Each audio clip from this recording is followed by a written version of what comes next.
सभी लोगों का स्वागत है क्राइम तक के तमाम परिवार के सदस्यों का। उम्मीद है आप सब अच्छे होंगे, खुश होंगे, सेहतमंद होंगे। कई लोगों ने, मैं हमेशा ही बताता हूँ कि जो कहानी फरमाइश आती है मेरी अपनी जो है, सोचता हूँ जो सुना हूँ उसको फिर पीछे छोड़ देता हूँ। कोशिश करता हूँ आप लोगों की ख्वाहिश ज्यादा पूरी करूँ, ज्यादा से ज्यादा जो कुछ चीजें अच्छी रही जिंदगी में, जिसकी वजह से ये सिर्फ एक बड़ा हादसा होने से ये बच गया था मामला। हालांकि थोड़ा सा डिफरेंट ये स्टोरी है, इसलिए कि मैं बिल्कुल हार्डकोर क्राइम की कहानियां सुनाता हूँ इसमें, लेकिन क्राइम भी है पर साथ में पॉलिटिक्स भी है। और दूसरी तरफ अगर मैं कहूँ कि क्राइम और पॉलिटिक्स का बहुत पहले से ही चोली दामन का साथ रहा है। पॉलिटिक्स की दुनिया में बहुत सारे बड़े बड़े क्राइम हुए हैं। कुछ क्राइम हम लोगों के सामने आए, कुछ का खुलासा हुआ, बहुत सारे आज तक राज रहस्य ही बने हुए हैं। तो पॉलिटिक्स और क्राइम दोनों एक दूसरे से आप अलग नहीं कर सकते, खासतौर पर आज के इस मौजूदा दौर में जहां सत्ता और पावर के लिए लोग एक दूसरे को मार भी सकते हैं। और ये पहले से ही चला रहा। जब राजशाही हुआ करती थी, राजा रजवाड़े का दौर था, तब भी कुर्सी पाने के लिए कत्ल हुए, तमाम खून खराबा हुआ। तो सिलसिला आज भी है, चाहे आप डेमोक्रेसी में जी रहे हो, या फिर डिक्टेटरशिप में जी रहे हो, या फिर राजशाही में जी रहे हो। राजनीति जहां आती है, सत्ता या पावर जहां आता है, तो कहीं ना कहीं बेईमानी और थोड़ा सा क्राइम भी आता है। तो ये जो कहानी है लखनऊ गेस्ट हाउस कांड की, ये एक्चुअली इसकी जड़ में सत्ता की भूख है, कुर्सी खोने का डर है, पावर जाने का खौफ है। और इस कहानी कि मैं असली इंसिडेंट पे आऊं उससे पहले थोड़ा सा आपको पीछे की चीजें बताना जरूरी है, ताकि आप इसको बेहतर तरीके से समझ सकें। 1992 में 6 दिसंबर 1992 को अयोध्या में जब बाबरी मस्जिद को तोड़ा गया और बाबरी मस्जिद विध्वंस के बाद देश में एक अजीब तरह का माहौल पैदा हो गया था। उसके बाद दंगे भी हुए और एक तरह से राजनीति ने भी नई करवट ली थी, और तब बड़ी सीधी सीधी हिंदू और मुस्लिम लकीर तक खिंच गई थी इस देश में, जो बड़ा अफसोसनाक था। तो उसी दौरान में जो पॉलिटिकल पूरा एक गेम था वो भी चेंज हुआ, और अलग अलग राज्यों में उसी हिसाब से उस वक्त के मूड और माहौल को देखते हुए गठबंधन हुए। जो दुश्मन अचानक एक मतलब 93 में वहां चुनाव होना था, विधानसभा का चुनाव ड्यू था, और ये दिसंबर में हुआ 6 दिसंबर को। तो उसके बस कुछ ही महीनों के बाद चुनाव था, अगले 2-4 महीने में। तो एक तरह से एक लहर चल रही थी, राम जन्मभूमि, वो भी एकजुट हो रहे थे। तो सत्ता पाने के लिए यूपी में तब दो जो जिनकी कोई आइडियोलॉजी एक नहीं, दोस्ती कभी नहीं, हमेशा दुश्मनी रही, समाजवादी पार्टी और बहुजन समाजवादी पार्टी, इन दोनों को लगा कि ये बेहतर मौका है, चूंकि इनका दोनों पार्टियों का जो सबसे बड़ा वोट बैंक है वो दलित है, मुस्लिम है। तो इनको लगा कि अगर ये सब साथ आ जाएंगे तो सरकार बन सकती है। तो अब जाहिर सी बात है, यहाँ पे सरकार की मंशा है, कुर्सी की चाह है। तो फिर राजनीति में कहते हैं कि कोई परमानेंट दोस्त दुश्मन भी नहीं होता, और राजनीति में सही और गलत भी नहीं होता। और मुझे लगता है ये सही भी। और बहुजन समाजवादी पार्टी के भी चुनाव में गठबंधन हो जाता है, उसके बाद चुनाव होता है, लेकिन इस गठबंधन के बावजूद किसी पार्टी को कोई बहुमत नहीं मिलता, मेजोरिटी नहीं मिलती। समाजवादी पार्टी को 100 कुछ सीटें मिलती हैं और बीएसपी को करीब 67 सीट्स। तो दोनों के मिलाकर भी 200 कुछ जो मेजोरिटी के लिए चाहिए था सरकार बनाने के लिए, वो नहीं था। लेकिन ये सबसे बड़ा गठबंधन था, बाकी कुछ पार्टियों ने भी सपोर्ट किया, और इस तरीके से सबसे बड़े दल के रूप में यही दोनों थे, एसपी और बीएसपी। तो इनकी गठबंधन की सरकार बन जाती है, और चूंकि 100 से ज्यादा सीटें समाजवादी पार्टी की थी और 67 सीटें ही मायावती की थी, तो तय होता है कि मुलायम सिंह यादव मुख्यमंत्री होंगे। चुनाव से पहले का गठबंधन था, लिहाजा मायावती मुलायम सिंह की सरकार को सपोर्ट करती है, लेकिन सरकार में शामिल नहीं होती, बट सरकार को सपोर्ट कर देती है। उसके बाद ये सरकार चलती है, 93 से 94 आ जाता है, 94 से 95 आ जाता है। बट चूंकि अब दो अलग अलग मिजाज के लोग एक साथ आए थे एक ही प्लेटफॉर्म पर, तो छिटपुट लड़ाई तो शुरू से ही चल रही थी, पावर को लेके, पार्टी को लेकर, मिनिस्टर को लेकर, काम को लेकर, बहुत सारी चीजें थी, नाराजगी भी थी। तो ये लेकी पार्टी के बीच तब यूपी के राज्यपाल हुआ करते थे मोतीलाल वोरा, और अब मायावती को यह था कि मुलायम सिंह की सरकार से गठबंधन तोड़ना है और बीजेपी जो है वो तैयार बैठी थी मायावती को सपोर्ट करके मायावती को सीएम बनाने के लिए। तो दिल्ली में बड़े जो लीडरशिप है टॉप, उनसे मुलाकात होती है। तब वाजपेयी जी थे, आडवाणी जी थे और बीएसपी के जो बड़े नेता उस वक्त काशीराम भी थे। तो इन सब के बीच बातचीत होती है और फिर ये तय होता है, एक फार्मूला बनता है कि मायावती मुलायम सिंह यादव की पार्टी से अपना समर्थन वापस लेंगी, सपोर्ट वापस लेंगी और बीजेपी जो है उन्हें अपना सपोर्ट करेगी और वो सीएम बनेंगी, सीएम की दावेदार वही होंगी। इस फार्मूले की भनक और चूंकि रिश्ते खराब थे इत्तेफाक से, मुलायम सिंह यादव को लग जाती है और मुलायम सिंह यादव तो मुख्यमंत्री थे। मई के महीने में ये आखिरी ये सारी चीजें, डील, ये फार्मूला सब बन चुका था। इसके बाद मायावती, और तब काशीराम बीमार थे, हॉस्पिटल में भी एडमिट थे। मायावती इसके बाद दिल्ली से लखनऊ जाती हैं 2 लेटर लेकर। एक लेटर में लिखा होता है कि समाजवादी पार्टी सरकार से वो अपना समर्थन वापस ले रही, और दूसरा लेटर था जो बीजेपी की तरफ से था कि हम मायावती को सपोर्ट करेंगे सरकार बनाने, मायावती मुख्यमंत्री होंगी।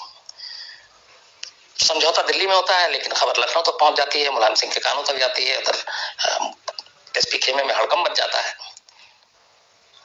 अब जाहिर सी बात है कि वो एसपी को मालूम था सरकार गिर रही है, तो किसी तरह जोड़ तोड़ बातचीत की कोशिश होती है, लेकिन मायावती पहले से मन बना चुकी थी, उन्होंने कहा आप सपोर्ट नहीं करेंगे। इस बीच में मुलायम सिंह और एसपी, ये तमाम जो लोग हैं उनके, ये सब बीएसपी को तोड़ने की कोशिश करते हैं। 67 सीटें थी, 67, लेकिन एक वही था कि आप इसमें से कम 1/3 एमएलए अगर एक साथ नहीं टूटते हैं तो उन सब की सदस्यता रद्द हो जाएगी, जो एंटी डिफेक्शन लॉ है शायद, जिसके तहत। लेकिन फिर भी एसपी कोशिश करती है और एक जो बीएसपी के बड़े नेता थे राज बहादुर, वो 12 एमएलए बीएसपी के लेकर मुलायम सिंह के सपोर्ट में चले जाते हैं। लेकिन यहाँ 12 थे, अब 67 एमएलए का 1/3 करीब 20/3 60 मतलब चाहिए होगा, करीब 20-25 सीटें, और ये 12 थे। तो सरकार ये सपोर्ट कर नहीं सकते थे क्योंकि एंटी डिफेक्शन लॉ के तहत ये फिर सारे अयोग्य ठहरा दिए जाते और इनकी जो एमएलए थे वो एमएलए का इनका वो भी छिन जाता। तो और कोई रास्ता नहीं था, बातचीत के दरवाजे बंद हो चुके थे। सिर्फ 12 एमएलए जो है राज बहादुर के, वो बीएसपी से बागी होकर उधर पहुंच चुके थे, बाकी एमएलए की तलाश थी। अब दिल्ली से मायावती जब लखनऊ पहुंचती हैं तो लखनऊ में वो मीरा रोड मार्ग पे स्टेट गेस्ट हाउस है यूपी सरकार का। वो भी किसी इलेक्शन कवरेज में गया था और तब कहीं कोई भी होटल नहीं था, तो किसी एक ने साथ दिया था तो उसके साथ रुका था। तो उसी स्टेट गेस्ट हाउस के स्वीट नंबर 1 और 2 मायावती के लिए था, और मायावती चूंकि सरकार को सपोर्ट भी किया हुआ था उन्होंने और 67 एमएलए के साथ थी, तो इस वो अतिथि गृह में, राज्य अतिथि गृह में वो वहां पे थी। और उस दिन बाकायदा वो अपने विधायकों के साथ मीटिंग कर रही थी, क्योंकि उनको गवर्नर को जाके लेटर देना था समर्थन वापसी का और दावा ठोकना था सरकार बनाने का। जो दूसरा लेटर था वो सरकार बनाने का दावा करने का था और उसमें बताना था कि मुझे ये पार्टी अब सपोर्ट करेगी और मैं बहुमत साबित कर दूंगी। तो उसके लिए सारे एमएलए को वहां इकट्ठा की हुई थी। फार्मूले की भनक लीक हो चुकी थी, मुलायम सिंह को जानकारी मिल चुकी थी। मुख्यमंत्री मुलायम सिंह फिर अपने कुछ बाहुबलियों को इकट्ठा करते हैं, जो पूरी एक बात की इंक्वायरी रिपोर्ट है उसके आधार पर अब आपको बता रहा हूँ। और उनको किसी तरह कहा जाता है कि जाके उन एमएलए को तोड़ना है, पकड़ना है, लेकर आना है। और वो सारे एक झुंड जो है एसपी के समर्थकों का, जिसमें बाहुबली लीड कर रहे थे, वो स्टेट गेस्ट हाउस में जाते हैं और धावा बोल देते हैं।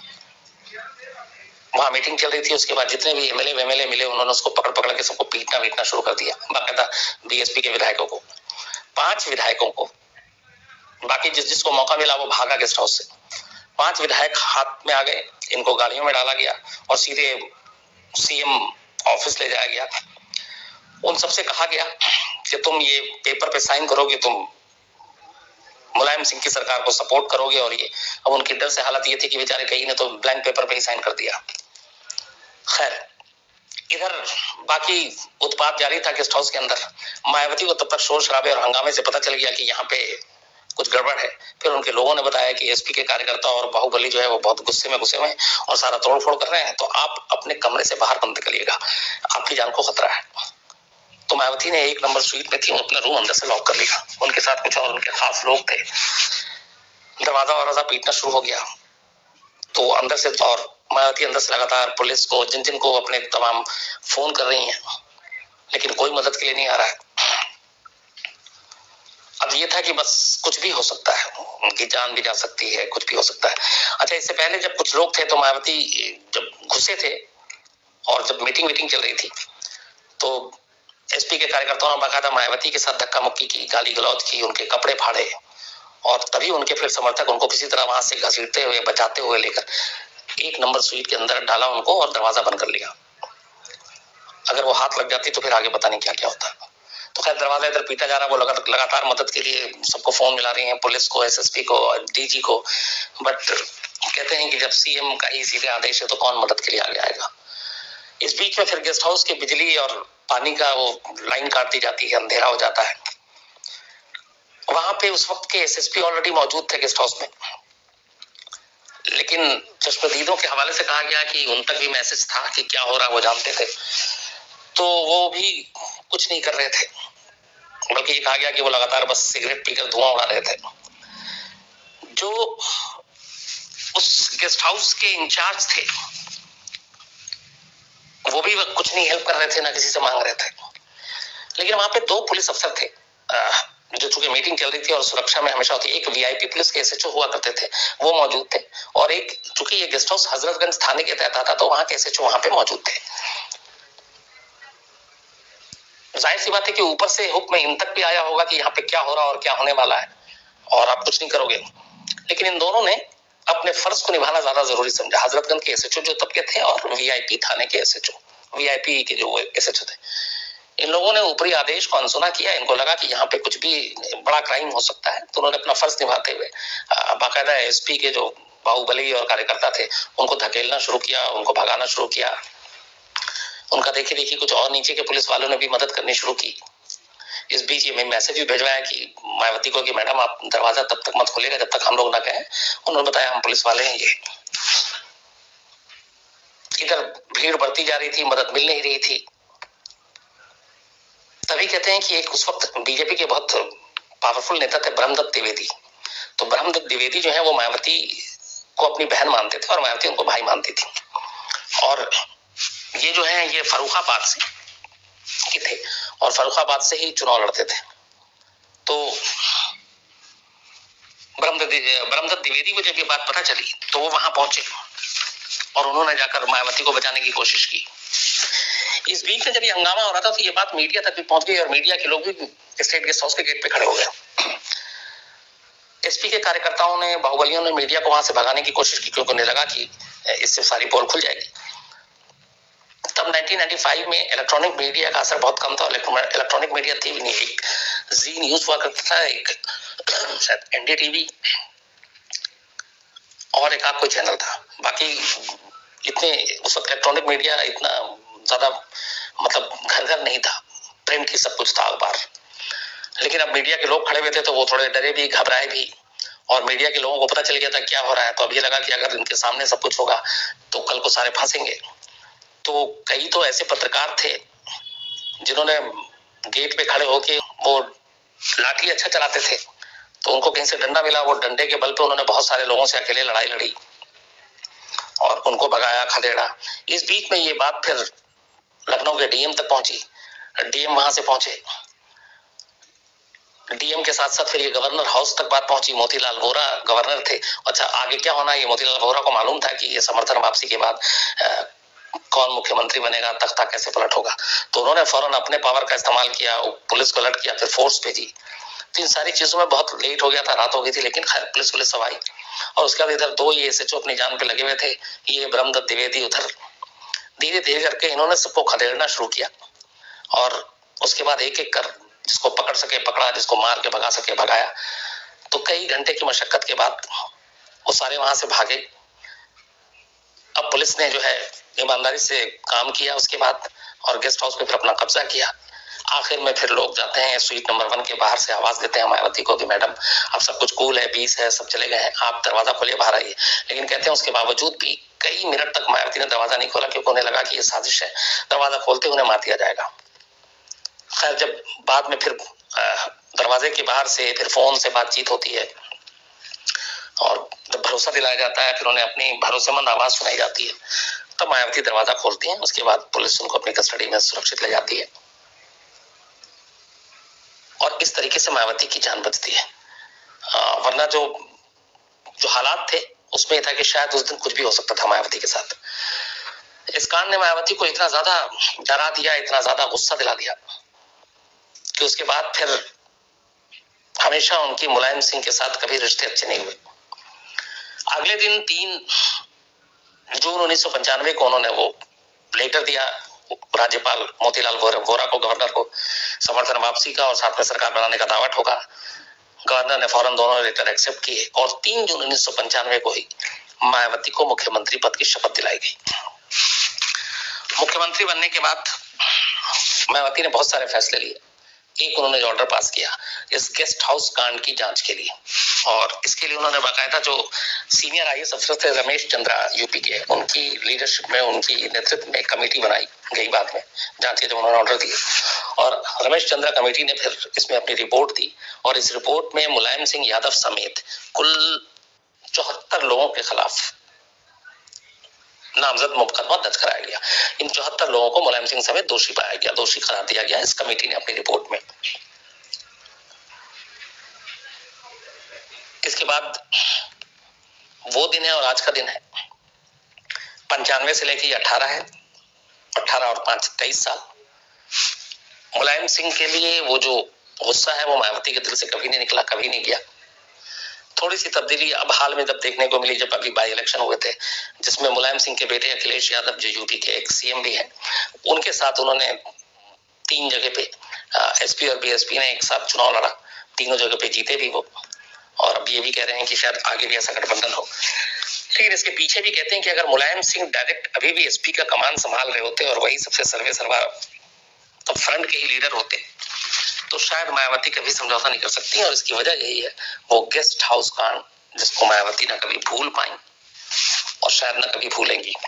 और इसके बाद जो एक चीज और हुई, जो ब्रह्मदत्त द्विवेदी थे जिन्होंने मायावती को उस रात जाकर बचाया, जबकि वो भी बीजेपी के थे, लेकिन इनके शुरू से भाई बहन के थे। 1 साल के बाद ही ब्रह्मदत्त द्विवेदी की फर्रुखाबाद में उनके घर के करीब ही गोली मारकर उनकी हत्या कर दी गई, और उनकी हत्या के लिए वहां के इन्होंने हत्या करवाई है। और फिर विजय सिंह को गिरफ्तार भी किया गया। 1997 में इनका ब्रह्मदत्त द्विवेदी की घर के नजदीक ही गोली मार के हत्या कर दी गई थी। फिर लोअर कोर्ट ने 2003 में ब्रह्मदत्त द्विवेदी के मर्डर के लिए विजय सिंह को दोषी ठहराया और उम्र कैद की सजा दे दी। लेकिन विजय सिंह इसके खिलाफ हाई कोर्ट पहुंचे, लखनऊ बेंच हाई कोर्ट में उन्होंने इस फैसले के खिलाफ स्टे लिया, कोर्ट ने स्टे दे दिया, और उसके बाद से अभी तक ये मामला हाई कोर्ट से आगे बढ़ा नहीं है, अभी भी ऐसे ही है। बल्कि जिनको उम्र कैद की सजा मिली थी विजय सिंह को, वो बाकायदा फिर चुनाव लड़ते हैं, फिर विधायक भी बनते हैं। 2003 के बाद की मैं बात बता रहा हूँ, जब लोअर कोर्ट का फैसला आया था। चूंकि हाई कोर्ट से स्टे ले लिया था, इसलिए चुनाव लड़ने में भी रोक नहीं थी। और अभी जो चुनाव हुआ जिसमें योगी आदित्यनाथ मुख्यमंत्री बने हैं, उस चुनाव में भी वो खड़े हुए विजय सिंह, जिनको उम्र कैद की सजा मिली थी। तो ये थी पूरी कहानी लखनऊ गेस्ट हाउस कांड की। और इसमें ये भी कहते हैं कि मायावती ने खुद ये कई बार कहा है कि उनकी जान बचाने में जैसे ब्रह्मदत्त द्विवेदी का जिक्र किया, साथ ही वो मीडिया और पत्रकारों को भी बहुत धन्यवाद देती हैं और कहती हैं कि उनकी वजह से मैं हूं। इससे जुड़ा हुआ एक किस्सा ये भी कि एक दिन एक लखनऊ में वो प्रेस कॉन्फ्रेंस कर रही थी और प्रेस कॉन्फ्रेंस में तमाम मीडिया के लोग बैठे हुए थे, और उसके बाद जैसे ही वो अंदर आती हैं, और तो मायावती के प्रेस कॉन्फ्रेंस में जनरली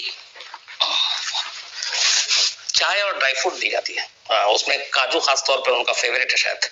तो जो लखनऊ यूपी के जर्नलिस्ट हैं, जब वो प्रेस कॉन्फ्रेंस में जाते हैं तो वो एक ट्रे में लेके उनका वो घूमता है